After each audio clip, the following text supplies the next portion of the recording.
अस्सलाम वालेकुम बेटा। कल की क्लास में हमने Lewis acid, Lewis bases, constant and Lowry theory और आर्हेनियस का कॉन्सेप्ट बहुत डिटेल में पढ़ लिया था। उसके आगे से आज हम लोग क्लास में कंटिन्यू करेंगे। अच्छा, आपसे मेरा कांटेक्ट नहीं हो पा रहा है। मैं कॉल पे कर रहा था, आपके नंबर पे भी करी, आपके बाबा के नंबर पे भी करी, बट मेरी बात नहीं हो पा रही है। तो मैं ये वीडियो जो है वो रिकॉर्ड कर रहा हूँ, ये आप काइंडली देख लेना ताकि आज की क्लास का लॉस ना हो आपका। सही है। अच्छा, हमने लास्ट क्लास में एसिड बेसिस पढ़ लिए। अब हम लोग आपकी बुक से एक और टॉपिक यहाँ पे पढ़ने जा रहे हैं जो कि हमारे पास है जनरल प्रॉपर्टीज़ ऑफ एसिड। देखो, जनरल प्रॉपर्टीज़ ऑफ एसिड का मैंने एक टॉपिक आपको कल भी पढ़ाया था, लेकिन आपकी बुक में थोड़ा सा डिटेल लिखा हुआ है तो हम लोग उसको तो उसी डिटेल में इन डेप्थ लेके चलेंगे। अच्छा देखो, हमारे पास केमिकल प्रॉपर्टीज़ दी हुई हैं कि जब भी एसिड रिएक्ट करेगा मेटल के साथ, कल ही हमने बात पढ़ी है कि जब भी एसिड रिएक्ट करता है मेटल के साथ, एक चीज़ को लिबरेट करता है, एक चीज़ को प्रोड्यूस करता है। वो चीज़ होती है हाइड्रोजन गैस। वो चीज़ होती है क्या? Hydrogen gas. ये बात कल भी हम पढ़ चुके हैं कि hydrogen gas is liberated when an acid reacts with a metal. अब सर एसिड क्या है? कल आप बताओ मुझे कि एसिड क्या है। H2SO4 एसिड है, कल हमने पढ़ा है। देन दूसरा एसिड क्या है? HCl एसिड है, कल हमने पढ़ा है। क्लियर है? तो जब भी एसिड, ये दोनों एसिड रिएक्ट कर रहे हैं किसके साथ? देखो, Zn मेटल है, Al एल्युमिनियम मेटल है। दोनों मेटल के साथ जब भी एसिड रिएक्ट करेंगे आपके पास एक एलिमेंट बनेगा और दूसरा हाइड्रोजन गैस लिबरेट होगी। This is the property of acid. Clear है? यहाँ तक समझ आ गई बात? अच्छा, जो भी चीज़ समझ ना आए आप मुझसे चैट बॉक्स में पूछ सकते हो, ठीक है? मुझे व्हाट्सएप कर देना, मैं समझा दूँगा वापस। वैसे मैं कोशिश करूँगा कि सब इतना डिटेल समझाऊँ कि क्वेश्चन की जो है वो ऐसा नीड ना हो आपको। देखो, देन सेकंड हेडिंग है reaction with carbonates and bicarbonates. Clear है? तो जब भी एसिड का रिएक्शन होगा कार्बोनेट और बाइकार्बोनेट के साथ, तो याद रखो कि कार्बन डाइऑक्साइड और वाटर बनेगी। कार्बन डाइऑक्साइड और कार्बन डाइऑक्साइड गैस रिलीज़ हो जाएगी और बचेगा क्या? वाटर। जाहिर है उसके साथ एक साइड कंपाउंड बनेंगे ड्यू टू द रिएक्शन जो कि चल रहे हैं। ये तो ऑब्वियस सी बात है, लेकिन क्या चीज़ हमें याद रखनी है? हमें याद ये रखना है कि जब भी कार्बोनेट और बाइकार्बोनेट के साथ रिएक्शन होगा तो कार्बन डाइऑक्साइड और वाटर लाजमी लिबरेट होंगे। उसके साथ जो बाय प्रोडक्ट है वो बनेगा, जैसे कि CaCO3 का रिएक्शन हमने कराया HCl के साथ। तो कल मैंने आपको रिएक्शन करना सिखाया है। क्या करोगे? बीच से तोड़ दो। तोड़ दिया सर, Ca को तोड़ दिया, CO3 का अलग कर दिया, और यहाँ से H को तोड़ दिया और Cl को अलग कर दिया। तो देखो Ca कहाँ चला गया? Cl के पास चला गया। तो देखो ये बन गया CaCl2। So simple.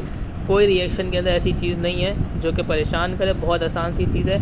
क्या कराया मैंने रिएक्शन को ब्रेक करा, जिस तरीके से कल मैं करवा रहा था, यानी कि बेसिकली आयंस में ब्रेक करवा रहा था कल। तो देखो आयंस में ब्रेक कर रहा हूँ। यहाँ पर भी Ca को तोड़ा और H और Cl को तोड़ा, H और Cl को तोड़ा। अब ये CaCl के साथ मिल गया तो क्या बन गया? देखो CaCl2। और बचा क्या? CO2 बचेगा और H2O बचेगा। ये बात हमें याद रखनी है कि CO2 बचेगा और H2O बचेगा। क्लियर है? कोई मसला? इसी तरीके से नीचे भी होगा NaHCO3 H2SO4। अब H2SO4 में से H2 को अलग कर दो, because H2SO4 is an acid, और एसिड क्या डोनेट करता है? H पॉजिटिव आइन को। तो H2 को अलग कर दिया सर हमने, बचा क्या? SO4। यहाँ से HCO3 को अलग कर दो तो NaSO4 एक कंपाउंड, ये देखो Na2SO4 बन गया। एक कंपाउंड क्या बन गया? Na2SO4। बचा गया H2O and CO3, H2O and CO2, sorry H2O and CO2। Here it is H2O and CO2। Clear है? आई होप मैं बहुत क्लियर हूँ और ये चीज़ बहुत आसान होगी। फिर भी कोई क्वेश्चन होगा तो आप मुझसे पूछते रहना। तो ये पहला स्लाइड जो है वो हमारी हो गई है। उसके बाद देन थर्ड प्रॉपर्टी हमारे पास आती है reaction with sulphides and bisulphides. Sulphides और बायसल्फाइड के साथ रिएक्शन कराएंगे। तो देखो अब क्या चीज़ हमें याद रखनी है?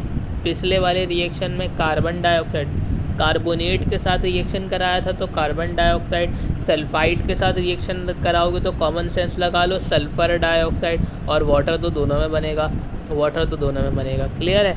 पहला कंपाउंड कैसे बनाओगे, अभी से कहा कैसे बनाओगे, आयोनाइज करोगे। गुड, क्या करोगे, आयोनाइज करोगे। देखो CaSO4 को तोड़ दिया, ब्रेक हो गया। इसी तरीके से HCl में से H को अलग कर दोगे because it is an acid, तो Ca will attack the Cl, तो CaCl2 पहला कंपाउंड भी बन गया हमारा। तो CaCl2 is formed in the presence of SO2 and H2O। Clear है, यहाँ तक कोई मसला। सेम नीचे भी होगा, NaCl आपस में मिल जाएंगे और H2O और SO2 गैस बन जाएगी। बहुत आसान से रिएक्शन है, क्लियर है। इनको देख लेना, एक एक रिएक्शन जो है वो पढ़ लेना, याद करने की ज़रूरत नहीं है।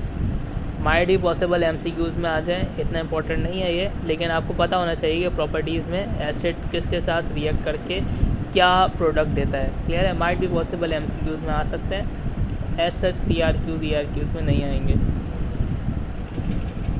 लेकिन हम जब पास पेपर सॉल्व करेंगे तो अगर कोई इन केस कोई मौजूद हुआ तो हम उसको भी देख लेंगे, लेकिन ये देख लेना, छोड़ना नहीं है topic. In a sense important है क्योंकि प्रॉपर्टीज़ बहुत बेसिक होती हैं, पढ़नी है। अब सल्फाइड्स के साथ रिएक्शन करा रहे हो, किसके साथ करवा रहे हो, सल्फाइड्स के साथ। पहले कराया सल्फाइड्स के साथ, T है और D है, क्लियर है। पहले कराया कार्बोनेट्स के, उससे पहले कराया कार्बोनेट्स के साथ, क्लियर है। उससे पहले कराया मेटल के साथ, तो फर्स्ट मेटल तो hydrogen gas was liberated, then carbonates तो carbon dioxide was liberated, then sulfides तो sulphur dioxide was liberated, then sulfides, clear है। अब क्या आया, सल्फाइड्स, D वाला, तो सल्फाइड्स के साथ जब रिएक्शन कराओगे तो आपके पास क्या बन जाएगा, हाइड्रोजन सल्फाइड गैस बनेगी। क्या बनेगी, हाइड्रोजन सल्फाइड गैस, क्लियर है। अब वाटर, कार्बन डाइऑक्साइड कुछ नहीं बन रहा, वाटर SO2 कुछ नहीं बन रहा, डायरेक्ट हाइड्रोजन सल्फाइड बन रही है। क्यों बन रही है, देखो बहुत आसान सी चीज़ है, लॉजिक लगाओ। Fe और S को ब्रेक करा दिया, सर करा दिया।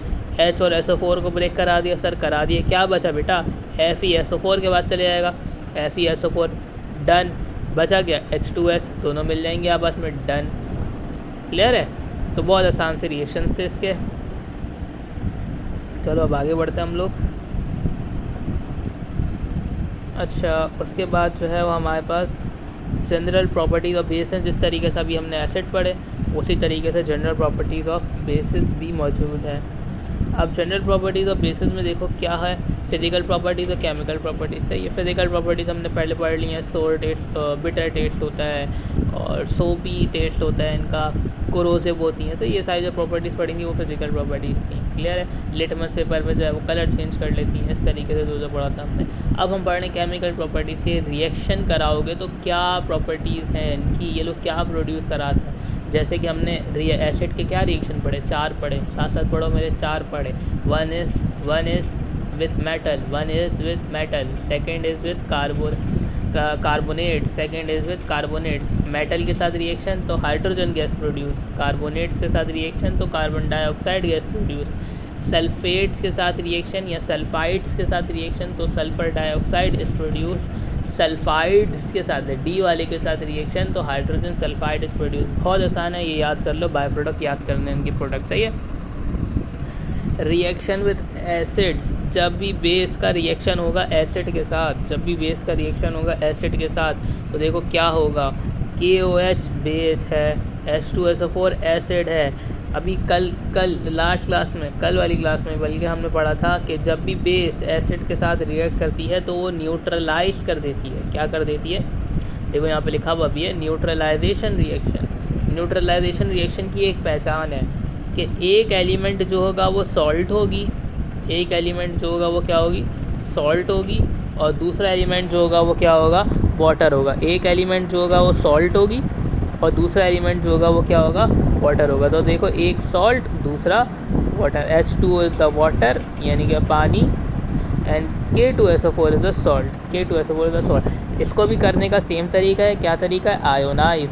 जनरल रिएक्शन सारे आयोनाइज होंगे। एक ट्रिक सीख लो मुझसे कि इन दोनों को तोड़ा, K को SO4 के साथ भेज दिया और H को OH के साथ भेज दिया, तो HOH यानी कि वाटर, KSO4 यानी कि K2SO4 आपके पास सॉल्ट। Potassium sulphate. क्लियर है, यहाँ तक कोई मसला? चलो आगे, reaction with ammonium salts, reaction with ammonium salts, रब कर देता हूँ ताकि विजिबल हो जाए। रिएक्शन विथ अमोनियम सॉल्ट्स, तो अमोनियम सॉल्ट्स का रिएक्शन आप करा रहे हो बेसिस के साथ। तो देखो बेसिस कौन सी आइडेंटिफाई करो, कल पढ़ा था जिसके पास OH होता है वो बेसिस की एक डेफिनेशन में से पहली वाली डेफिनेशन थी, सही है।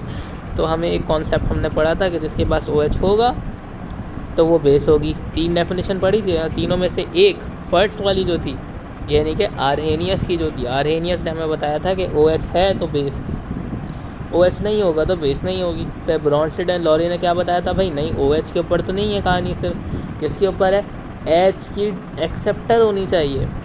H को अगर एक्सेप्ट करेगी वो भी बेस होगी, H को अगर एक्सेप्ट करेगी तो वो भी बेस होगी। देन लिविस ने बोला कि अगर ये इलेक्ट्रॉन को डोनेट करेगी तो भी बेस होगी। तो 3 डेफिनेशन में से हमारा पहली वाली डेफिनेशन लग रही है, सबके पास OH आइंस हैं। तो सिंपल ब्रेक करा दो, पहले को तोड़ा एंड देन पहले को तोड़ा। क्लियर है। अब Na का रिएक्शन Cl के साथ NaCl, NH4 है NH3 बना दो, और HOH तो वाटर बन गया, सही है। तो इसके अंदर एक चीज़ कॉमन है कि यहाँ पर अमोनियम सॉल्ट है तो अमोनिया रिलीज़ होगी। देखो दोनों क्या है, ammonia gas, NH3 is called ammonia gas, NH3 is called ammonia gas. तो याद रखना कि जब हमने पहले सल्फेट्स के साथ रिएक्शन कराया तो सल्फ़र डाइऑक्साइड, कार्बोनेट्स के साथ कराया तो कार्बन डाइऑक्साइड, इसी तरीके से अमोनियम के साथ कराओगे तो क्या रिलीज़ होगा, अमोनिया, NH3 अमोनिया रिलीज़ होगा, अमोनिया और वाटर, और पहले को ये वाले को इसके साथ जोड़ देना, CaSO4 बन जाएगा। इसी तरीके से इसको इसके साथ जोड़ देना, NaCl बन जाएगा। क्लियर है। दूसरा हमने याद कर लिया कि अमोनिया बनेगी और वाटर बनेगी। क्लियर है। चलो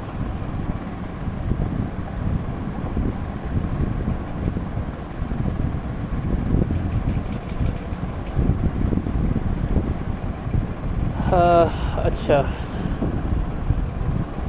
ये भी हमारे बेसिस के साथ कुछ रिएक्शन है कि जब आपके पास बेसिस के साथ रिएक्शन होगा तो क्या बनेगा, एक मिनट, यहाँ से इसको सही है। ये रिएक्शन है हमारा प्रेसिपिटेशन ऑफ हाइड्रो ऑक्साइड्स। जब हम प्रेसिपिटेट्स बनाएंगे हाइड्रोजन ऑक्साइड्स के तो क्या होगा, यानी कि हाइड्रो ऑक्साइड्स HOH, OH जहाँ पे आता है वो हाइड्रो ऑक्साइड्स होते हैं। तो जब भी हम OH के हाइड्रो ऑक्साइड्स के प्रेसिपिटेट बनाएंगे तो क्या होगा, देखो या प्रेसिपिटेट कैसे होगी हाइड्रो ऑक्साइड्स की, जब भी हम बेस का रिएक्शन एक सल्फ़ेट के साथ, मेटल सल्फ़ेट के साथ यानी कि कॉपर के साथ करा दें, कॉपर के कौन से मेटल के साथ, कॉपर मेटल के साथ करा दें तो कॉपर हाइड्रोक्साइड बनेगी, और कॉपर हाइड्रोक्साइड प्रेसिपिटेट बनाती है, यानी कि PPT बनाती है। PPT का मतलब जम जाना, सही है। जैसे कि अगर आप ज़्यादा सॉल्ट डिज़ोल्व कर देते हो पानी के अंदर तो देखते हो सॉल्ट नीचे बैठ गई, या मट्टी पानी के अंदर डाल दो, सैंड पानी के अंदर डाल दो, देखो सैंड नीचे बैठ जाती है, ऐसा ही होता है ना। तो CuSO4 जब भी NaOH का रिएक्शन कराएगा तो कॉपर हाइड्रोक्साइड बना लेगा, ये बात याद रखनी है हमें, सही है। तो ये प्रेसिपिटेशन हो गई। तो प्रेसिपिटेशन ऑफ हाइड्रोक्साइड, देखो ये OH यानी कि हाइड्रोक्साइड्स, और Cu तो Cu की वजह से प्रेसिपिटेशन हो गई। तो यहाँ पर हमें 4 नाम याद करने हैं। वो 4 नाम क्या हैं, वो 4 नाम ये हैं कि जब भी अल्कली ऐड की जाती है किसके साथ, कॉपर के साथ, आयरन के साथ, जिंक के साथ, लेड के साथ, कैल्शियम के साथ, 1 2 3 4 5 नाम याद करने हैं। क्या क्या मैं लिख रहा हूँ, सॉल्ट ऑफ कॉपर Cu, क्या बोल रहा हूँ, सॉल्ट ऑफ कॉपर, ये कॉपर सादा नहीं होगा, कॉपर की सॉल्ट होगी, आयरन Fe, और जिंक Zn, और लेड होता है Pb लेड, और calcium Ca, calcium Ca, calcium. तो ये 5 एलिमेंट्स अगर इनकी सॉल्ट का रिएक्शन हो जाए किसके साथ, अल्कली के साथ, यानी कि बेस के साथ, तो हमें क्या मिलता है, तो हमें मिलता है precipitate of hydro oxide ion. क्या मिलता है, precipitate of hydro oxide ion. तो देखो हर जगह प्रेसिपिटेट बन रहे हैं, हर जगह प्रेसिपिटेट बन रहे हैं। ये देखो ये सारे क्या हैं, ये सारे पीपीटीज हैं, सब प्रेसिपिटेट बनाएंगे, सब प्रेसिपिटेट बनाएंगे आप। क्लियर है? चलो यहाँ तक की बात हो गई, इसको आगे चलते हैं।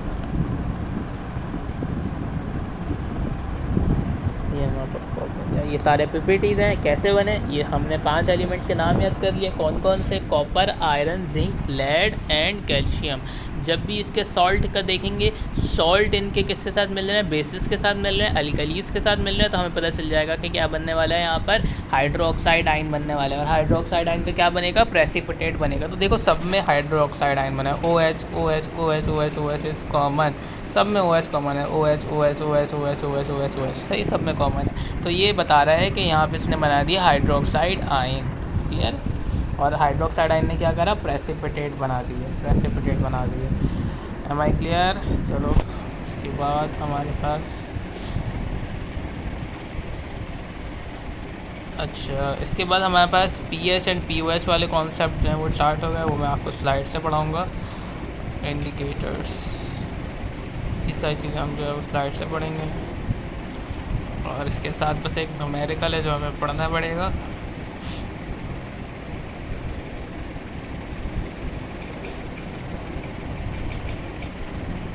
चलिए ऊपर आ जाएं।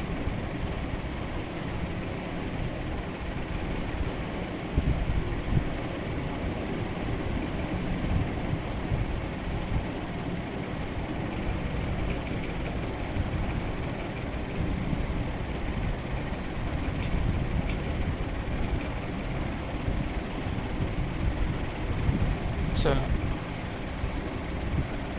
यहाँ से हमें पढ़ना है pH और pOH। क्लियर है? तो देखो pH क्या होता है।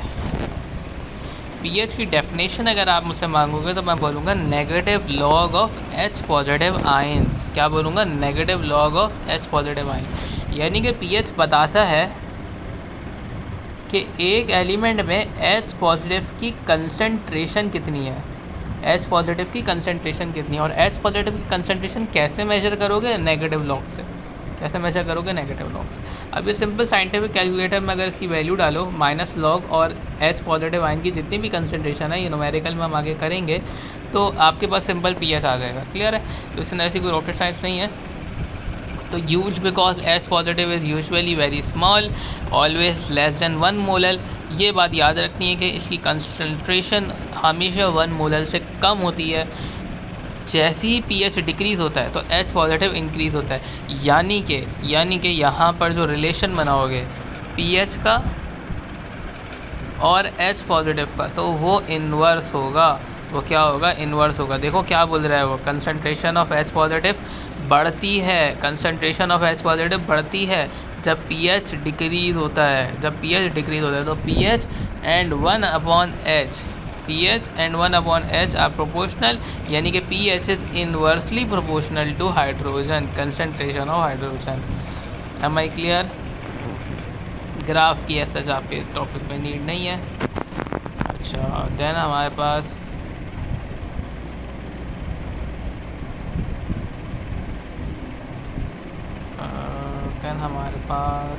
POH का कॉन्सेप्ट आएगा। जिस तरीके से यहाँ पर pH लिखा हुआ है, जिस तरीके से यहाँ पर pH लिखा हुआ है, उसी तरीके से POH होगा, सेम।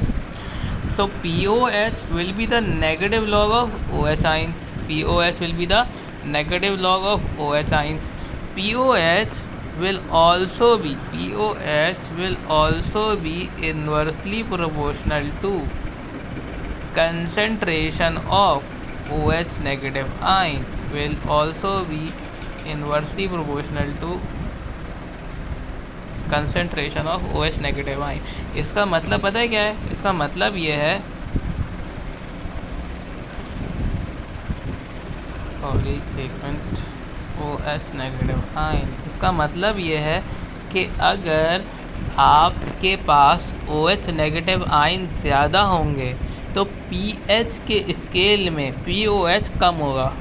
क्लियर है? pH के स्केल में POH क्या होगा? कम होगा। इसी तरीके से अगर आपके पास H पॉजिटिव आयन्स ज़्यादा होंगे, अगर आपके पास H पॉजिटिव आयन्स ज़्यादा होंगे तो इसी तरीके से pH के स्केल के अंदर क्या होगा? बोलिए बेटा क्या होगा? हमारे पास pH के स्केल के अंदर pH कम होगा अगर हमारे पास H पॉजिटिव आयन्स ज़्यादा होंगे। क्लियर है? इस बात को याद रखिएगा। और दोनों जगह पे क्या यूज़ हो रहा है? नेगेटिव लॉग यूज़ हो रहा है। क्या यूज़ हो रहा है? नेगेटिव लॉग यूज़ हो रहा है। ठीक है, pH को कैलकुलेट करना हम सीखेंगे नेक्स्ट टॉपिक्स में। अभी हम लोग सिर्फ ओवरव्यू पर कर रहे हैं एंड देन हम लोग को एक और डेरिवेशन यहाँ पे सॉल्व करनी है KW की। देखो हमारे पास जो pH एंड POH का कॉन्सेप्ट आया ना, वो किससे आया है? वो वाटर से आया है। Dissociation constant of water. हमने याद है KC पढ़ा था, इक्विलिब्रियम कांस्टेंट। इसी तरीके से KW आज पढ़ रहे हैं। KW is the dissociation constant of water, यानी कि वाटर किस तरीके से टूटता है। तो KW is the dissociation constant of water. तो KW जब टूटा, डिसोसिएशन मतलब टूटना, तो वाटर टूट के किस तरीके से? H3O पॉजिटिव में और OH नेगेटिव में। वाटर कैसे टूटता है बेटा? कल पढ़ी हमने बात। अब आप बोलोगे सर कल तो हमने पढ़ा था H positive and OH negative. ऐसा ही है? हाँ बेटा बिल्कुल ऐसा ही पढ़ा था हमने। H पॉजिटिव लिखो या H3O पॉजिटिव लिखो, बात एक ही है। H पॉजिटिव लिखो या H3O पॉजिटिव लिखो, बात एक ही है। याद रहेगी मेरी बात? H पॉजिटिव लिखो या H3O पॉजिटिव लिखो, बात एक ही होती है। तो H पॉजिटिव लिखता हूँ जैसे कि हमने लास्ट क्लास में पढ़ा था, तो H पॉजिटिव और OH नेगेटिव, H पॉजिटिव और OH नेगेटिव। क्लियर है? तो KW is the H3O positive and OH negative of water. KW is the H3O positive and OH negative of water. Clear है?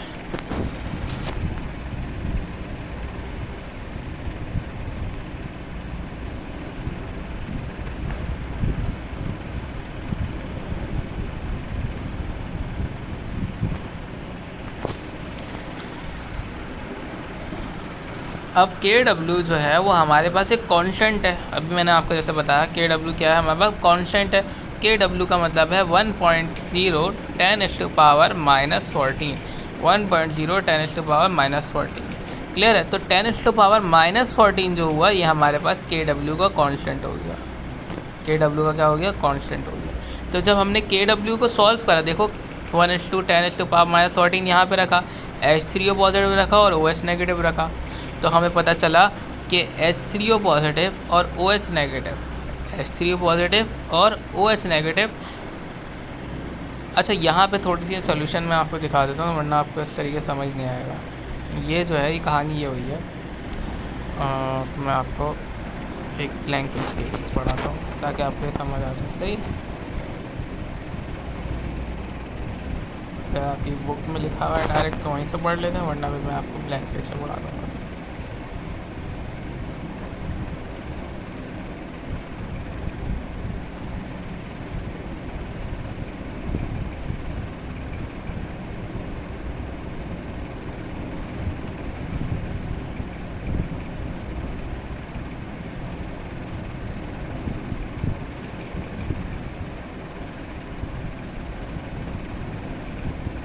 हाँ देखो बुक में पूरी solution हुई है।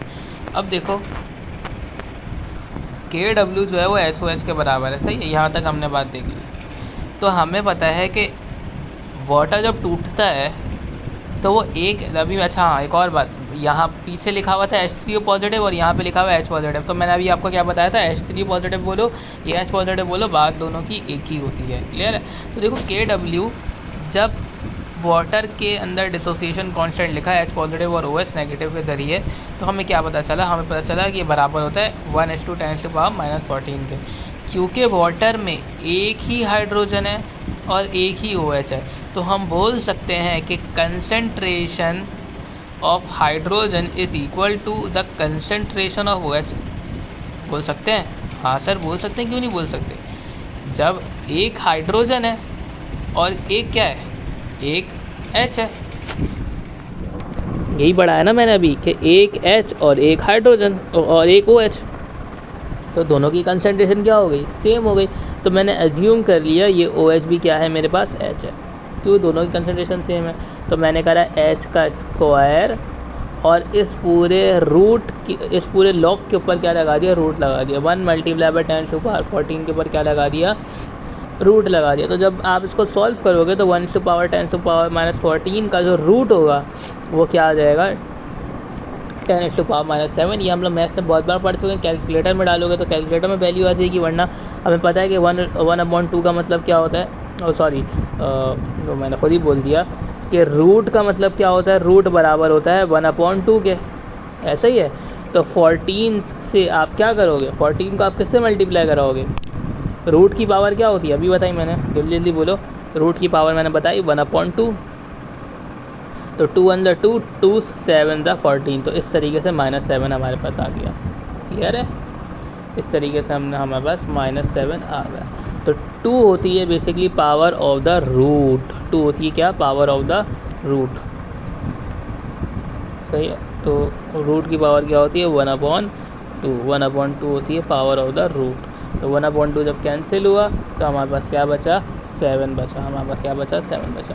आई होप आपको ये सब चीज़ें क्लियर होंगी। तो हमारे पास आंसर आ जाएगा H पॉजिटिव जो है वो किसके बराबर है, 1.0 10⁻⁻7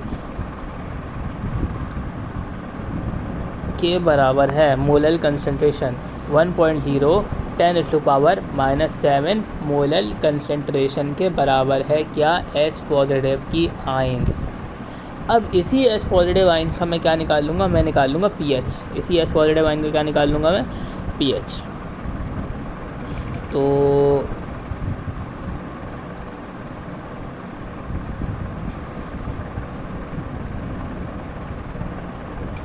इसी H पॉजिटिव आयन का मैंने क्या निकाल लिया, pH। तो pH के अंदर मैंने अभी ये फॉर्मूला क्या पढ़ाया था आपको, जल्दी जल्दी बोलो, क्या पढ़ाया था फॉर्मूला pH का। मैंने आपको pH का फॉर्मूला पढ़ाया था, pH इज़ इक्वल टू क्या क्या क्या क्या साथ साथ माइनस लॉग और H पॉजिटिव की कंसंट्रेशन, ऐसा ही है। अभी आपने H पॉजिटिव की कंसंट्रेशन क्या पढ़ी, आपने पढ़ी 1.0 10⁻⁻7, ये पढ़ी ना। 14 से क्या बन गया था, वो 7 बन गया था। तो सर ये तो हमने पढ़ ली। जब आप लॉग के साथ इसको सॉल्व करोगे, यानी कि H पॉजिटिव की जगह ये लगा दोगे 1.0 10⁻⁻7, तो आपका लोगैरिथम सॉल्व हो जाएगा। तो आप इसको, इस पूरी वैल्यू को कैलकुलेटर में डाल के देख लेना, माइनस लॉग 10⁻⁻7 को, इस पूरी वैल्यू को क्या करना, कैलकुलेटर में डाल के देखना, तो आपके पास आंसर आएगा -7। आपके पास क्या आंसर आएगा, आपके पास माइनस आप कैलकुलेटर में डालोगे, आपके पास आंसर क्या आएगा, 7। और ये 7 बेटा क्या है, ये हमें बताएगा pH स्केल। ये हमें बताएगा pH स्केल। कैसे बताएगा सर, कैसे बताएगा, ये देखो pH प्लस POH। तो जब pH 7 है तो क्योंकि H की कंसंट्रेशन और OH की कंसंट्रेशन दोनों सेम थी, तो ये भी 7 हो गया, ये भी 7 हो गया। पीछे क्या पड़ा कि सर हाइड्रोजन भी एक था, OH भी एक था, हाइड्रोजन भी एक था, OH भी एक था, तो दोनों के लॉगैरिथम भी सेम आए होंगे, दोनों के लॉगैरिथम सेम आए होंगे, तो pH भी सेम हो गया और POH भी सेम हो गया। तो 7 + 7 क्या होता है, 14। और ये 14 क्या है, यही था वो 1 × 10⁻⁻14, ये था वो कि KW जब हमने निकाला था तो KW के अंदर Q के H आयन और OH आयन बराबर होते हैं, तो वो दोनों प्लस होके क्या बना देते हैं, 14 बना देते हैं। तो PH और POH प्लस होकर 14 बनाता है। इसी तरीके से हम जब PH का स्केल देखते हैं तो हमारे पास 14 वैल्यू होती है। कितनी वैल्यू होती है PH के स्केल में, 14 वैल्यू होती है। देखो 0 से लेके 14 तक PH स्केल में कितनी वैल्यू है, 14 वैल्यू है। और POH स्केल में भी कितनी वैल्यू है, 14 वैल्यू है। क्लियर है। हम लोग यूजुअली PH स्केल को कंसीडर करते हैं, POH स्केल को कंसीडर नहीं करते। I hope I am very clear. Clear है। तो अब देख लेते हैं कि अगर कोई चीज़ बेसिक होगी, अगर कोई चीज़, ये चार्ट बहुत इंपॉर्टेंट है, इसको समझना, अगर कोई चीज़ बेसिक होगी तो उसकी कंसंट्रेशन 10⁻⁻14 होगी वाटर के अंदर, सही है। OH कंसंट्रेशन,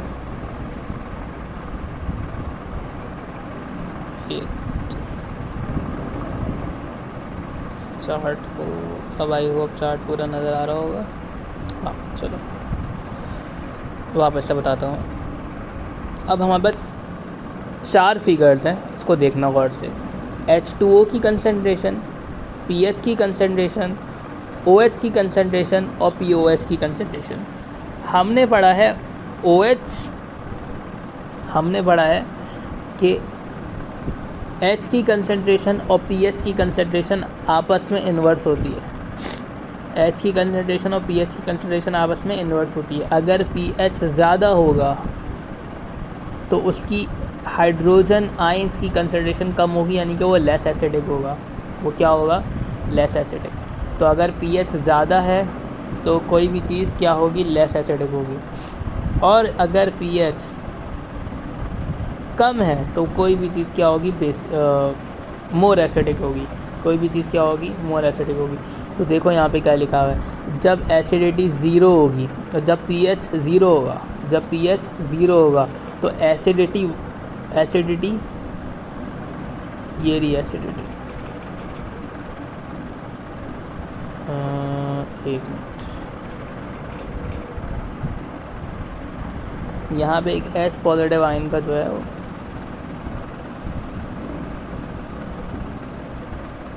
नहीं बना हुआ चार्ट। तो जब हमारे पास pH ज़ीरो होगा तो acidity will be maximum, acidity will be maximum. और जैसे जैसे आपके पास pH स्केल बढ़ता जाएगा, यानी कि 0 बढ़ा है, 6 बढ़ा है, 6 बढ़ा है, तो एसिडिटी क्या होती जाएगी? कम होती जाएगी, यानी कि यहाँ तक मिनिमम हो जाएगा। और फिर देखो बीच में क्या हो गया?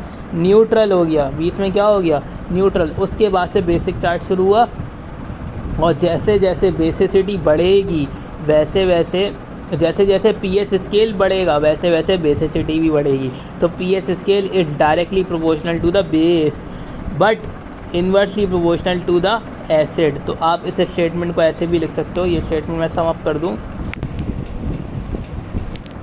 ये स्टेटमेंट इस तरीके से लिख लो, इसको अपने बाद नोट डाउन कर लेना कि pH scale is directly proportional to OH concentration but inversely proportional to H positive concentration। तो pH अगर ज़्यादा कर दोगे तो H पॉजिटिव की कंसंट्रेशन कम हो जाएगी। इसी वजह से 6 अगर pH स्केल के अंदर नंबर आया है तो वो वीक एसिड होगा, स्ट्रॉन्ग एसिड नहीं होगा। क्योंकि देखो स्ट्रॉन्ग एसिड के बाद शर्त है H आयन्स होना ज़्यादा होने चाहिए, लेकिन यहाँ पे H आयन क्या है? कम है। H आयन क्या है? कम है। क्लियर है? लेकिन अगर pH स्केल ज़्यादा होगा, pH स्केल ज़्यादा होगा तो OH आयन भी ज़्यादा होंगे, यानी कि बेसिसिटी भी ज़्यादा होगी। तो अभी हमने पढ़ा जब pH स्केल 14 पे पहुँचा, pH स्केल 14 पे पहुँचा तो वो हाईली बेसिक था। वो क्या हो गया? हाईली बेसिक, यानी कि 7 से ऊपर जाते रहोगे तो pH स्केल भी बढ़ता रहेगा और बेसिसिटी भी बढ़ती रहेगी। क्लियर है? तो ये दोनों डायरेक्टली हो गए। ये बहुत इंपॉर्टेंट कॉन्सेप्ट्स हैं। आई होप आपको समझ आए होंगे। कुछ भी समझ नहीं आया तो आप क्वेश्चन में ज़रूर पूछ लीजिएगा। सही है, ये मैं वीडियो आपको दे रहा हूँ, आपसे जो है वो आपका मैसेज भी आया है वैसे, तो बहरहाल अब तो मैंने रिकॉर्ड कर दिया वीडियो, ये देख लेना। सही है, अल्लाह हाफ़िज़।